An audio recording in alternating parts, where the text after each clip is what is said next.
Darren DuPont here in the Breakhouse. First thing you got to ask Gary Lawless is about the TSN 1050 billboard. So before we talk about the CFL and Canada's team, the Vegas Golden Knights, let's go to the Valley now, or the Meadow. That's what Las Vegas stands for, by the way, in Spanish. Let's bring him in, Gary Law. Hey, Gary, we're all on pins and needles here, edge of our seat. Oh, yeah. Wondering what you think about the TSN 1050 billboard with Tom Brady on it and not an Argo. Well, the guy that markets 1050, his job is to attract listeners. And clearly that more people go to 1050 to listen to NFL news than they do to listen for Argo news. The Argo's ratings don't register there. They don't register. No one listens. And it's a really good product. Mike Hogan's great at his job. We know how good the CFL product is, but no one cares to listen on radio in Toronto. So I don't blame the marketing guy for doing what he's supposed to do. Well, that's funny. But what about the people that are Bills fans going, where's Josh Allen? Is there anything to that? Why do you got to put Tom Brady on there? Yeah, he's the most recognizable football player in the world. That's a pretty good start. Okay. Oh, Gary's defending TSN. Breaking news. We all wonder we were putting bets down. No, hold on. I'm not defending TSN. I'm defending the guy that made that decision. Because, at the end of the day, he's got to answer to somebody. And he's doing his job. And he's doing his job the right way, as far as I can tell. Yeah, well, by the way, I don't think they're going to take it down. I don't think he's going to be in trouble. I get what you're saying, but can you not see why the CFL and the Argos might be a little miffed? As a matter of fact, they are. And actually, let's segue into where the CFL finds itself today in the story that I'm leading with MLSE taking over the CFL. What's your read on what's going down here? What do you mean? Is that a story or is that a rumor? What is that? Everything. What's your take on what you're following and what you know? Oh, sorry. I thought you said on the MLSE taking over the CFL. I don't know if there's any. I don't believe there's any legs to that. I don't think the Rough Riders or the Blue Bombers want to be owned by anybody other than their communities. So that would be that story doesn't make a ton of sense to me. I'll be honest with you. I'm in the dark like a lot of other people are because Randy Ambrosie won't come out and say what's actually happening right now. And it's really interesting. Like when this story first broke, when Dave Naylor first started talking about this story, first of all, Dave was the bad guy, right? And he was wrong and there was nothing to this story. And then all of a sudden, this story is accurate. It's not Dave's fault anymore. It's the people that are possibly considering this merger with the XFL, which I believe is certainly they're having talks about a merger and not about, a couple of games or a playoff game against one another. Jerry Cardinal and the people at Redbird, they're not interested in that.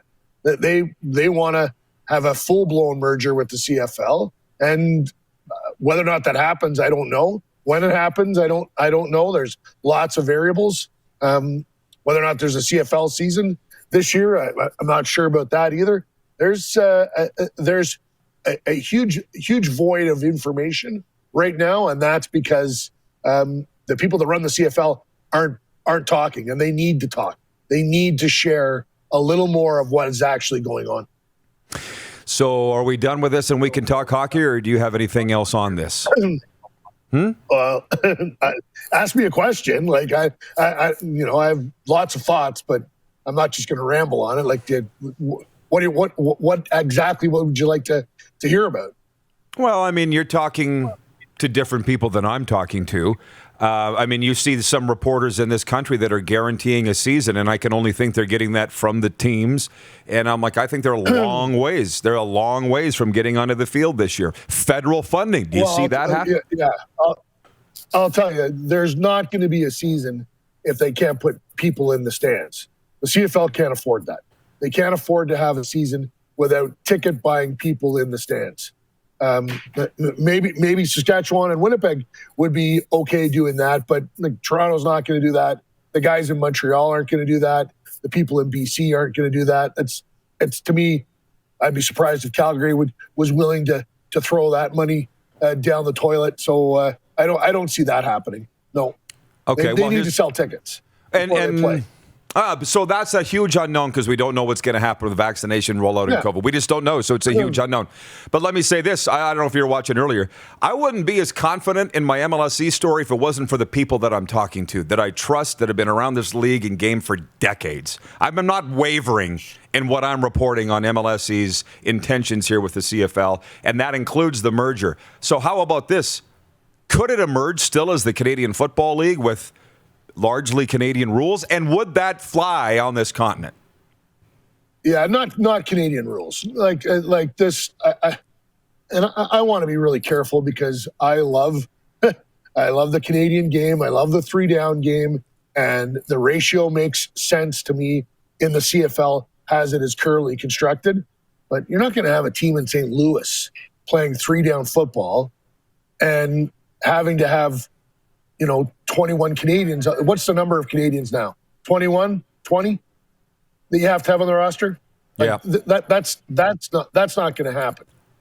As far as the names, to me, it's just like the NFL. You would have the CFL would be the Canadian division, and the XFL would be the U.S. division. The International Football League, you want to for an umbrella, but we have the old AFL, which is now the AFC, and the NFL, which is the NFC. That to me, that's the way to work around that. Yep, cool. I see that. I think you could have the Canadian ratio for the Canadian teams and no ratio in America. So, it happened in the 90s. Yeah, do you think it would be competitive? It was. They were about 500 against each other, Canada-American teams. Somebody sent me the stats. Yeah, for they were, but the last year Baltimore was way different than everybody else, and it looked to me like I worked for the Argos in 1996, and we were basically a hybrid of the Memphis Mad Dogs and and a bunch of players from the Baltimore Stallions and Doug Flutie, and Pinball Clements. It was I don't know how the ratio could I don't know how you could function against just the pool of talent in the U.S. and the development in football is just so much greater. But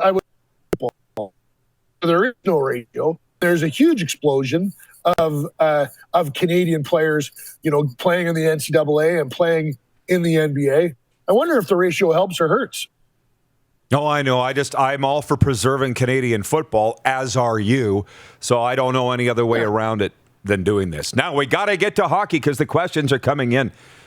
Mark Zosel, the biggest Golden Knights fan in Melfort, says, ask Gary what he thinks of the Golden Knights trades.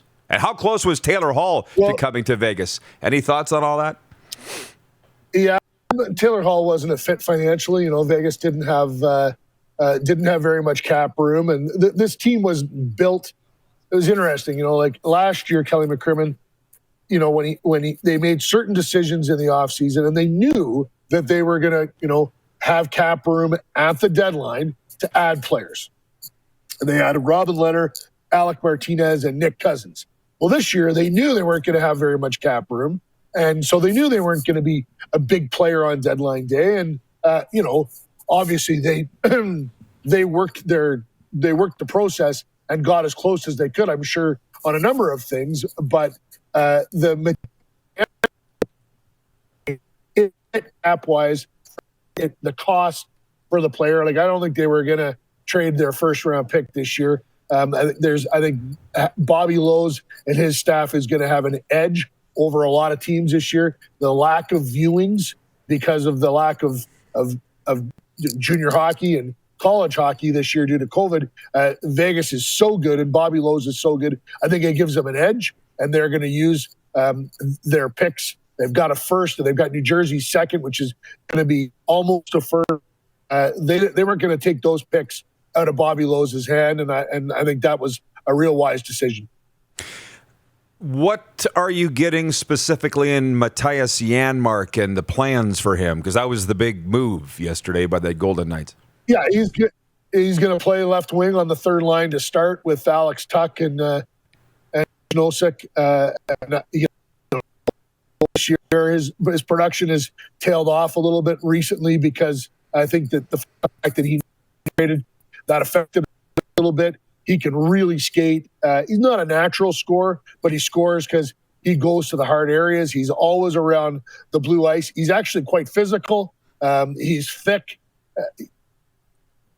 Someone compared him to Chandler Stevenson yesterday. Boy, if they found another Chandler Stevenson, that would be tremendous, because Chandler has turned out to be, they got him from Washington for a 5th round pick, and he's turned out to be a fantastic player. He was tremendous last night in the win over the Los Angeles Kings. Had a couple of breakaways, wasn't able to pull the trigger. But if they're getting a player similar to Stevenson, and I'm not sure that's the case. I think he's a middle 6 player that can really skate and plays on his toes, and he's going to fit in real nicely. Well, I'll tell you, you already have Braden McNabb and Chandler Stevenson as Saskies, and our guy Nelson Hackowicz writes in, our VP of Sim Events, says, how close was Getz coming to Vegas? I'll tell you, when that one hit, that might happen, we were pretty excited. That would have been the 3rd Sasky. But you talked about money. There's no way that you could fit Ryan Getzlaf into what you're doing in Vegas. Yeah, players would have had to have moved, and this is a really good team. Kelly McCrimmon did not want to touch he didn't want to subtract. And Kevin Cheveldayoff, this expression comes from him. I don't know where he got it from, but you don't want to dig a hole to fill a hole, and so they weren't going to move one of their top 6 or 7 defensemen out in order to bring in Ryan Getzlaf, because then they weaken their blue line. So. I don't know how that one was ever going to work, and I'll be honest with you.